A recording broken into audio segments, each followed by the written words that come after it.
En el Nuevo Testamento de su Biblia busque la Epístola de Santiago, capítulo 1, los versos 19 y 20. Por tanto, mis amados hermanos, todo hombre sea pronto para oír, tardo para hablar, tardo para airarse, porque la ira del hombre no obra la justicia de Dios. Pero brevemente quiero que note el verso 18. Él de su voluntad nos hizo nacer por la palabra de verdad, para que seamos primicias de sus criaturas. Este versículo habla del nuevo nacimiento que cada genuino creyente ha experimentado. Y yo confío, amigo oyente, en que usted ya haya experimentado ese nuevo nacimiento. Hoy se habla mucho acerca del nuevo nacimiento. Muchas personas dicen que han nacido de nuevo.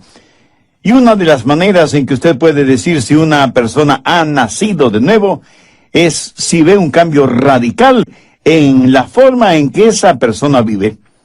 Permítame decir algo muy claramente. Si usted en verdad ha nacido de nuevo, su comportamiento también será nuevo. Pablo lo dice de la siguiente manera: de modo que si alguno está en Cristo, nueva criatura es. Las cosas viejas pasaron, y aquí todas son hechas nuevas. Escúcheme, y escúcheme bien. Si su religión no ha cambiado su vida, es mejor que cambie de religión. Porque la religión bíblica, si así podemos llamarla, debe cambiar su vida. Así que Santiago 1:18 habla del nuevo nacimiento, y en el verso 19 se habla del nuevo comportamiento. Se cuenta que algunos hombres estaban hablando acerca de las nuevas traducciones de la Biblia, y uno de ellos dijo: a mí me gusta más la traducción de mi madre.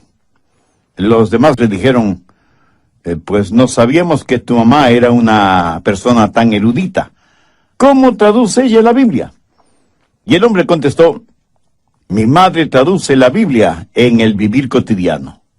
Todos se quedaron en silencio, pensativos, y yo creo que todos necesitamos traducir la Biblia en nuestras acciones diarias. Santiago habla acerca de 3 áreas pertinentes de nuestro comportamiento. Son instrucciones que el apóstol nos da porque somos nacidos de nuevo. Veamos otra vez el verso 19. Por esto, mis amados hermanos, todo hombre sea pronto para oír, o sea, sintonícese. Tardo para hablar. Eso quiere decir, baje la voz. Tardo para airarse, lo cual quiere decir, sea agradable. Así que veamos primero, sintonícese. Pronto para oír. Listo para escuchar lo que Dios tiene que decirnos individualmente. Parece que algunas personas son completamente sordas o que escuchan solo lo que les conviene y no oyen la voz de Dios porque sus oídos espirituales están fuera de sintonía. La Biblia dice que debemos ser prontos para escuchar, pero no dice que debemos escuchar todo lo que se dice. Hay cosas que no debemos oírlas. En Marcos 4:24 leemos: mirad lo que oís. Usted no necesita oír todo lo que se dice. Usted no necesita hacer de sus oídos tarros de basura en donde todo el mundo bota sus chismes y sus habladurías. Usted no necesita escuchar cada filosofía humanista y pagana. Por eso Jesús dijo: mirad lo que oís. Cuando Santiago habla de ser prontos para oír, ¿qué quiere decir? Que hay que ser rápidos para captar los impulsos del Espíritu Santo, rápidos en escuchar la palabra de Dios, rápidos en oír la voz de Dios. ¿Está usted listo para oír la voz de Dios este momento? El problema con mucha gente es que no está escuchando. No es que Dios no esté hablando. El problema es que nosotros no estamos escuchando. Dios nos habla por medio de su palabra, la Biblia. ¿Tiene usted una Biblia? ¿La lee? ¿La conoce? ¿La estudia y medita en ella? Si su respuesta es no a estas preguntas, ¿por qué no?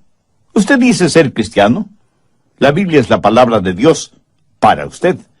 Por lo tanto, no es paradójico que usted quiere conocer la voluntad de Dios, pero no lee su palabra ni su corazón está listo para escuchar su voz.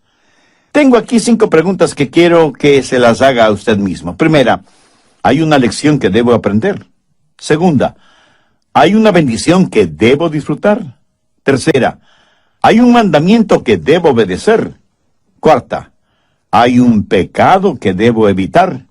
Y quinta, hay una verdad que debo llevar y compartir. Verá, Dios me ha llamado a mí para predicar. Y no lo digo por vanidad ni orgullo.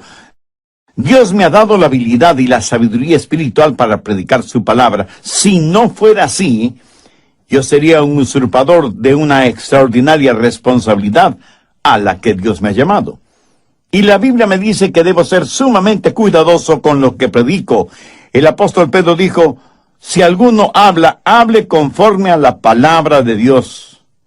Pero así como es mi responsabilidad el hablar conforme a la palabra de Dios, es su responsabilidad, amigo oyente, el estar preparado para escuchar el mensaje de la palabra de Dios.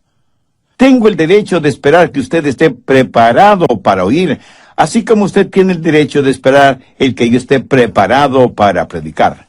¿No le parece? Sí, yo sé que no soy el mejor predicador del mundo y estoy muy convencido de esa realidad. Sé que hay muchos otros siervos predicadores que son verdaderos eruditos bíblicos, pero escúcheme, aunque sé que otros pueden predicar mejor que yo, nadie, absolutamente nadie puede predicar un mejor evangelio, porque el evangelio es uno solo. Y si alguien cree el evangelio de los falsos maestros, pastores y profetas, la Biblia dice, sea anatema. Dios habla por medio de las Escrituras. Dios habla por medio de mensajes como este que está escuchando. Dios habla por medio de su Espíritu Santo. Por eso la Biblia dice, el que tenga oídos para oír, oiga. Muchos no han aprendido a estar quietos y a escuchar lo que Dios diga en los momentos de meditación, de devociones personales. Ahora tengo una advertencia.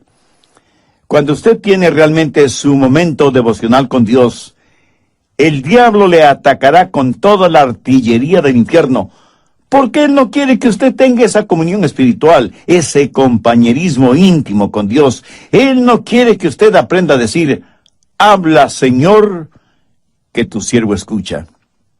¿Le gusta a usted conversar con alguien que acapara la conversación?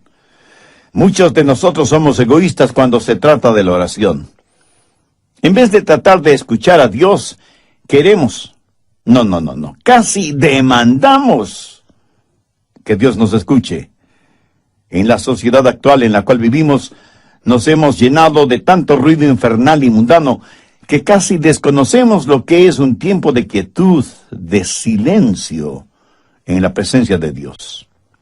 Y cuando visitamos Israel, al cruzar por unos campos de pastoreo, el guía nos dijo, a estos campos vienen los pastores con sus ovejas para que se alimenten, exactamente como lo hacían los pastores hace ya más de 2000 años, pero con una diferencia. Los pastores de antaño, por lo general, tenían una flauta, en la cual interpretaban hermosas melodías mientras las ovejas se alimentaban. Hoy en día tienen radios transistores y iPods para escuchar lo que se les antoja escuchar, sea bueno o malo. Y yo, sonriendo, pensé, si David hubiera tenido uno de estos modernos inventos, estoy seguro que no hubiera escrito el Salmo 23. Santiago, en primer lugar, nos dice que el nuevo nacimiento da como resultado un nuevo comportamiento, que debemos estar sintonizados a la voz de Dios y que debemos ser prontos para oír. En segundo lugar, dice que debemos ser tardos para hablar. No solo que debemos estar sintonizados, sino que debemos pensar antes de hablar. ¿Por qué? Porque la verdad es que en general hablamos demasiado. Abrimos muchas cosas por equivocación, pero no tan frecuentemente como la boca. Es como si el apóstol estuviera diciendo, no hablen tanto como están acostumbrados a hacerlo. Busque Proverbios 10:19. En las muchas palabras no falta pecado, mas el que refrena sus labios es prudente. Matemáticamente existe la posibilidad de que mientras más hable, más pronto está a pecar con su boca. En Proverbios 17:27 y 28 leemos, el que ahorra sus palabras tiene sabiduría. Aún el necio cuando calla es contado por sabio. El que cierra sus labios es entendido. Muchos de nosotros nos metemos en problemas cuando hablamos. Por eso es mejor tener la boca cerrada. Eclesiastés 5:3 dice, porque de la mucha ocupación viene el sueño, y de la multitud de palabras la voz del necio. Mientras más una persona habla, a veces más proclama la necedad de su corazón. Alguien dijo que es mejor tener la boca cerrada y dejar que los demás piensen que uno es un tonto, que comenzar a hablar y remover cualquier duda al respecto. Los rabinos suelen decir y señalar que el hombre tiene 2 oídos y una boca.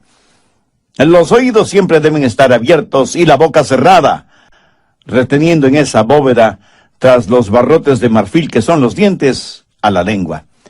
Debemos escuchar 2 veces más de lo que hablamos, pero la realidad es todo lo contrario. Mateo 12:36.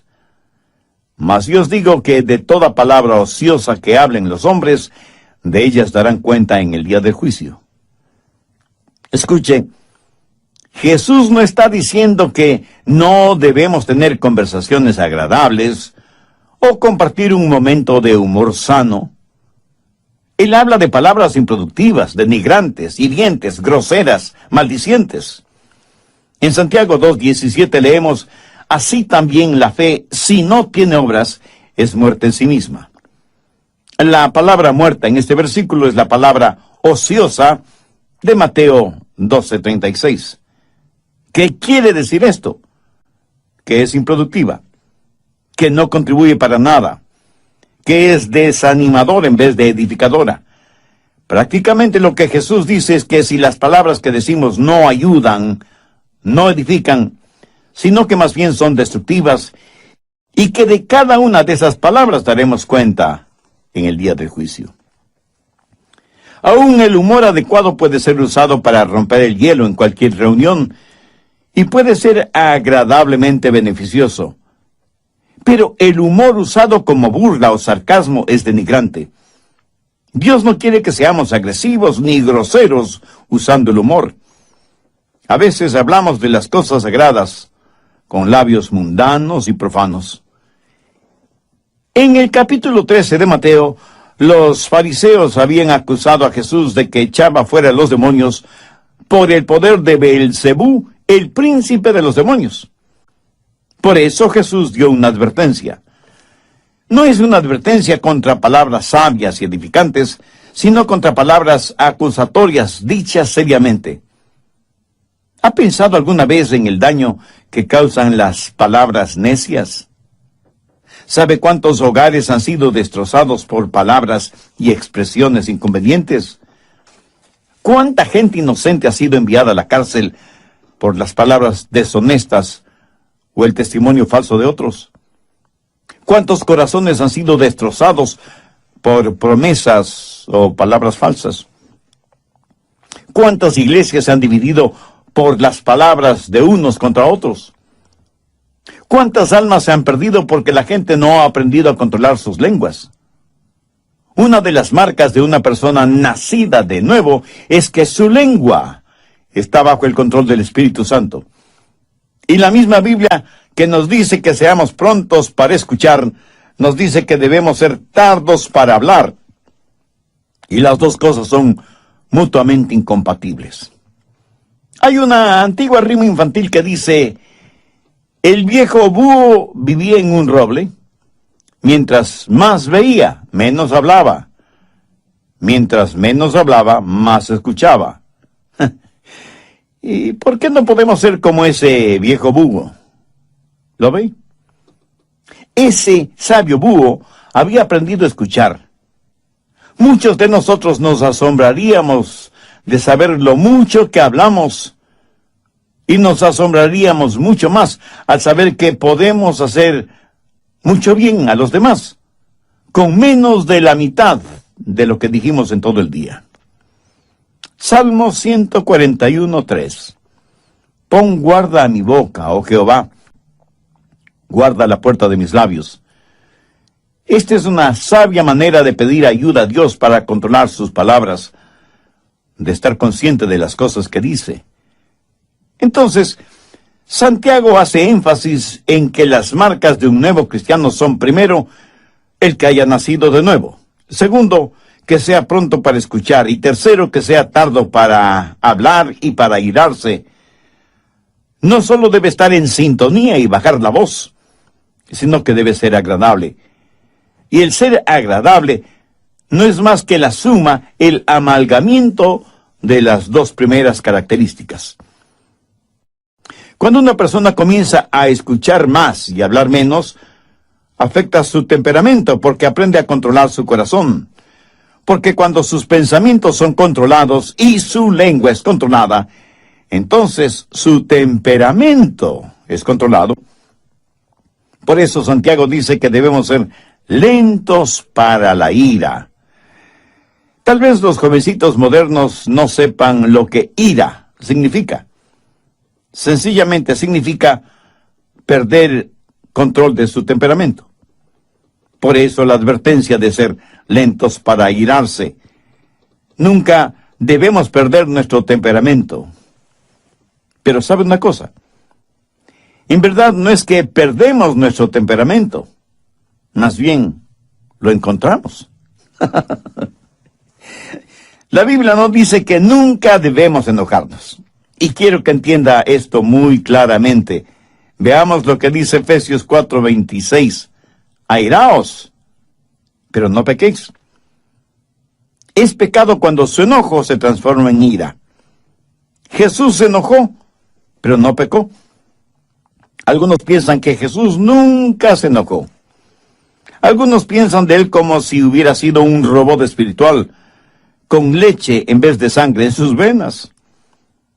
Jesús, el Dios hombre y el hombre Dios, se enojó.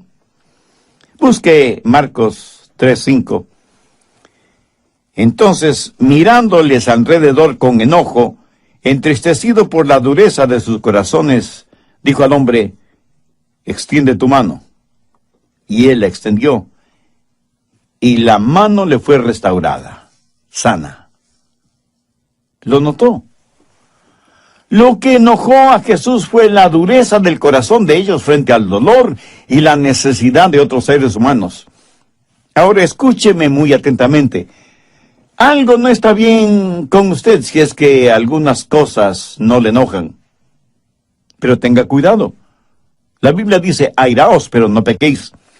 Y el apóstol Santiago dice que debemos ser lentos para la ira, porque en general es muy fácil para nosotros el hacer desaparecer los límites de una indignación justa con nuestras irritaciones personales.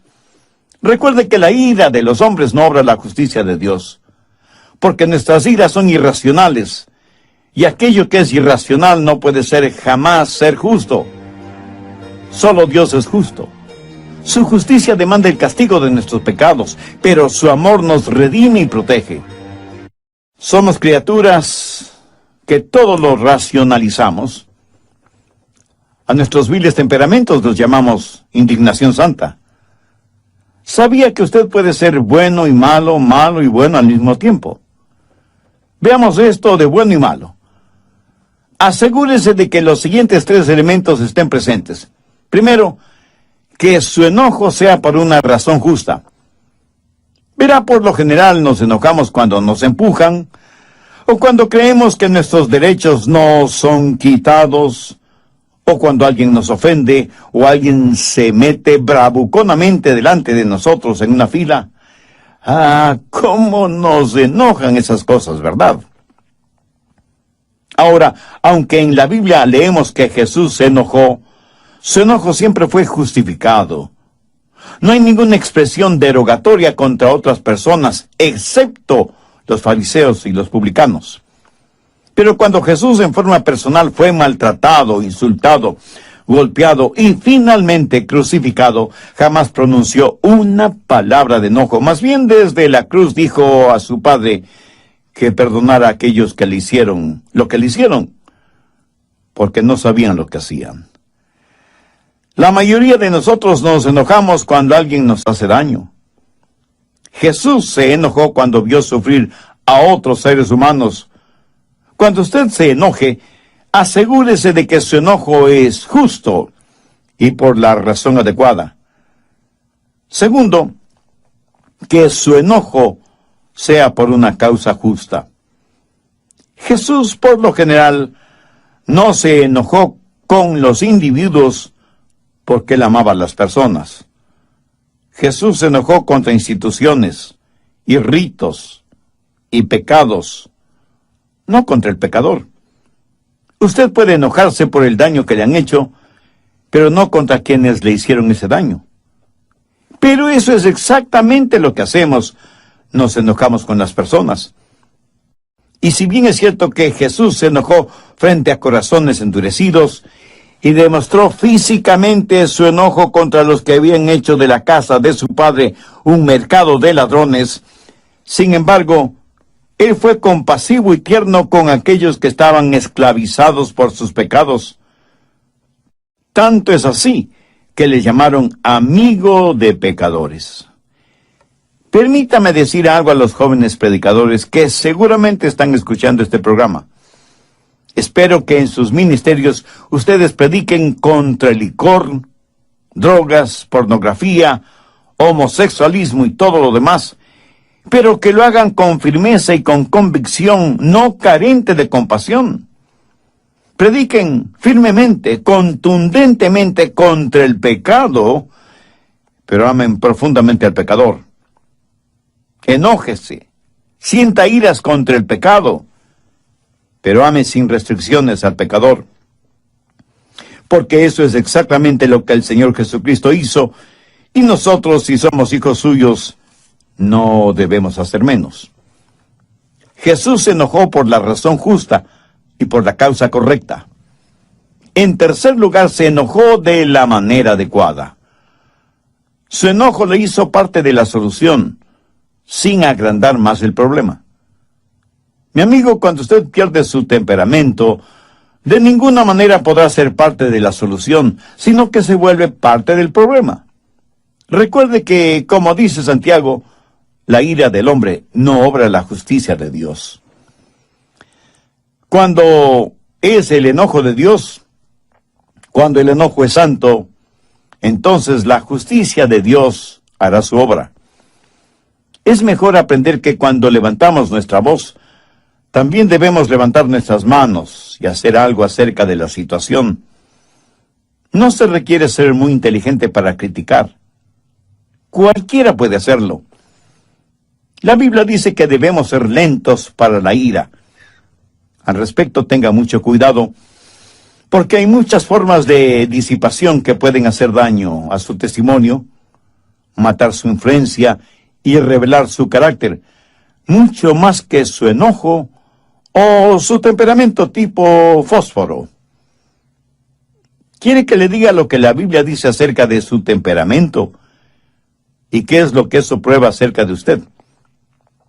Si usted tiene un fusible cortito, si usted es la clase de persona que explosiona por cualquier cosita, primero, usted es una persona que tiene una mente necia.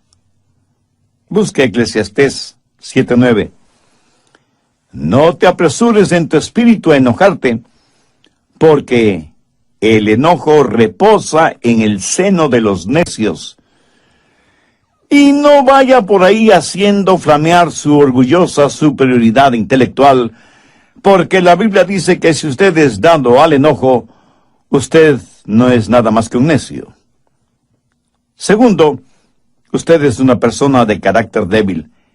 Proverbios 16:32. Mejor es el que tarda en airarse que el fuerte, y el que se enseñorea de su espíritu que el que toma una ciudad. Algunos piensan que ser rápidos para enojarse y tener un temperamento violento es una señal de fortaleza. Algunos son verdaderos bravucones en sus casas, rompiendo y tirando las cosas al suelo, golpeando a sus esposas e hijos, manejando su vehículo como un verdadero maniático cuando otro vehículo se le cruza súbitamente en la carretera. Lo que usted considera una señal de fortaleza En realidad es un signo de infantilidad, de falta de madurez. Actúa como un bebé con un ataque temperamental. ¿Qué es lo que dice Eclesiastés 16:32? Mejor es el que tarda en airarse que el fuerte, y el que se enseñorea de su espíritu, que el que toma una ciudad. Cuando usted se enoja y pierde el control, está abriendo la puerta a toda clase de pecados que normalmente no los cometería. Dice cosas que usted sabe que no debe decirlas, y hace cosas que usted sabe no debe hacerlas. Busque Proverbios 29:22. El hombre iracundo levanta contiendas, y el furioso muchas veces peca. Cuando usted está furioso, sus pecados se van a multiplicar más de lo que usted piensa. Hará cosas negativas que ya no podrá deshacer. Dirá palabras que usted haría lo que fuera para no haberlas dicho. El momento que usted pierde su ecuanimidad mental, pierde el control de sus palabras y de sus acciones. Pero esto no le disculpa ni justifica delante de Dios.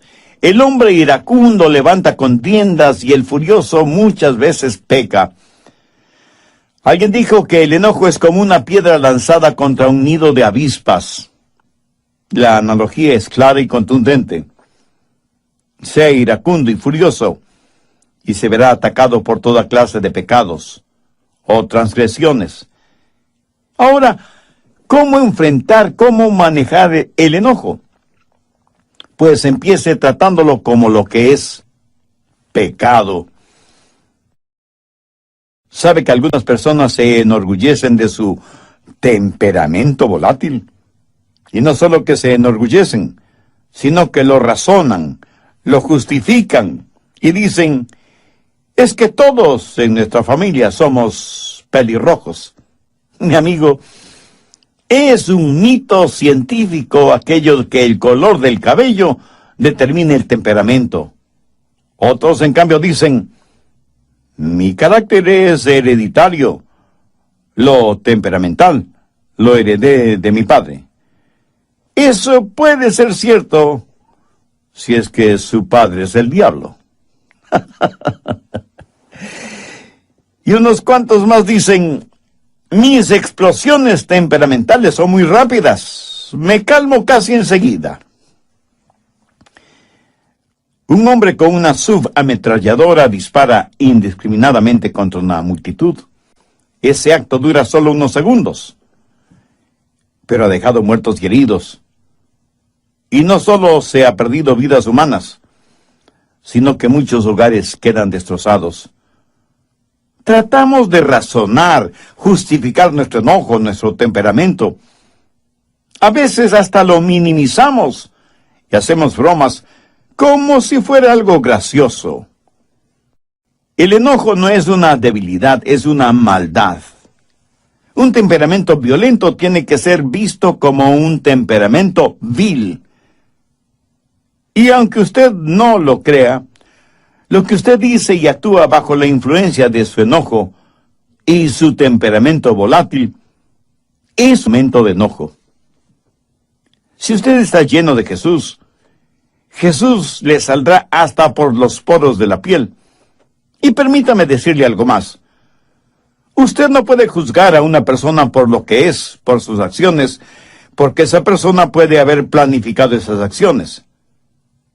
Pero mire sus reacciones a las cosas que no ha planificado, y usted sabrá con toda certeza de qué está llena esa persona.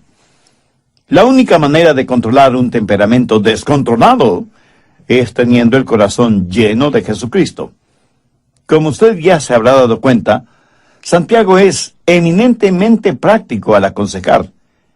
Y aquí encontramos una pequeña pero fuerte cadena de 3 eslabones: sintonizar, bajar la voz y ser agradable. Verá, cuando comienzo a escuchar, cuando dejo de monopolizar la conversación, entonces aprendo a controlar mi temperamento, porque mis pensamientos y mis palabras tienen una forma de animar mi espíritu. ¿Sabía que usted puede animar a su espíritu con sus propias palabras? ¿Sabe que cuando verbaliza cosas buenas, usted se siente bien? Y que cuando verbaliza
cosas negativas, usted se siente mal? Muchos de ustedes, si tienen la tendencia a argumentar con su cónyuge, por lo menos sea cuidadoso o cuidadosa con sus palabras. Se sorprendería al saber cómo sus palabras controlan su espíritu. Muchas veces hablamos sin pensar, pero después de que hemos dicho ciertas palabras, tenemos la tendencia a vivir esas cosas. Veamos lo que dice Proverbios 15:1. La blanda respuesta quita la ira, mas la palabra áspera hace subir el furor. Así que cuando escucha más y habla menos, descubrirá que tiene más control sobre su espíritu. Una palabra descomedida puede empezar un pleito. Una palabra cruel puede arruinar una vida. Una palabra amarga puede inyectar veneno. Una palabra brutal puede aniquilar una vida. Una palabra comedida será como un remedio. Una palabra gozosa puede iluminar el día. Una palabra a tiempo puede sanar heridas. Una palabra de amor es una palabra bendecida. Y todo esto es posible porque hemos nacido de nuevo. Todo es posible por medio del Señor Jesucristo. Mi amigo, escúcheme. Jesucristo no vino para hacernos personas buenitas. Él vino para hacernos nuevas criaturas. Y estas cosas de las que habla Santiago son los frutos de una persona nacida de nuevo. ¿Ha nacido usted de nuevo? ¿Ha recibido a Cristo en su corazón como Salvador y Señor? El que usted trate de controlar por usted mismo su temperamento es como si usted estuviera tratando de controlar un barril de pólvora en el infierno, o como tratar de controlar su lengua con pegamento, o sus pensamientos sin el Espíritu Santo. Entonces, primero, usted necesita una nueva naturaleza, necesita nacer de nuevo. Dios le ama y tiene un plan para su vida. Jesús está llamando a la puerta de su corazón porque quiere darle nueva vida y hacerle una nueva criatura. Hace años en el río Mississippi, uno de sus puentes debía ser levantado para permitir el paso de los barcos. El hombre que estaba a cargo de ese puente tenía un trabajo muy importante: mover palancas, girar manijas, apretar botones para poner en funcionamiento los engranajes del puente para levantarlo y bajarlo nuevamente. El puente se movía sobre sus enormes bisagras para permitir el paso de barcos. Luego el encargado bajaba el puente para permitir el paso de los vehículos y los peatones. Un día el hombre trajo a su hijito, quien quería ver qué es lo que hacía su papá y cómo es que el puente trabajaba. El papá hizo su trabajo y los engranajes comenzaron a moverse y a levantar el puente para permitir el paso de un gran barco. Luego tenía que bajarlo rápidamente porque se aproximaba un tren de pasajeros. Pero cuando el puente estaba bajando, su hijito cayó a las aguas del río. El niño gritaba pidiendo que su papá le ayudara. El hombre sabía que no podía abandonar su puesto de trabajo, ni mucho menos los controles del puente. Si lo hacía así, el tren de pasajeros que se acercaba se descarrilaría y se hundiría en el río con toda su carga humana, y cientos de personas morirían ahogadas y sepultadas en los vagones del tren. El hombre tuvo que tomar una decisión. Se quedó en los controles, bajando el puente para que el tren pudiera pasar con seguridad, mientras con el corazón destrozado veía a su pequeño hijo desaparecer en las aguas del río. Nunca encontraron el cadáver del niño. Y cuando escuché esta historia, pensé en todas las personas que estaban en el tren, que vieron al hombre manejando los controles del puente, que agitaron sus manos y le sonrieron, y que nunca supieron el precio que ese hombre tuvo que pagar para salvarles.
La cruz, para que usted pueda cruzar con seguridad de la tierra al cielo.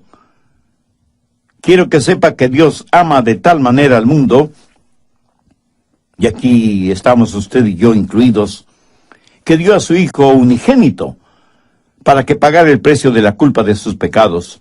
No los de Jesús, porque Él nunca pecó, sino sus pecados. Para que usted sea salvo, si deposita su fe y su confianza en Él. Dios le ama y quiere salvarle, y por eso le ha permitido a usted escuchar este mensaje, y a mí me ha permitido el comunicárselo.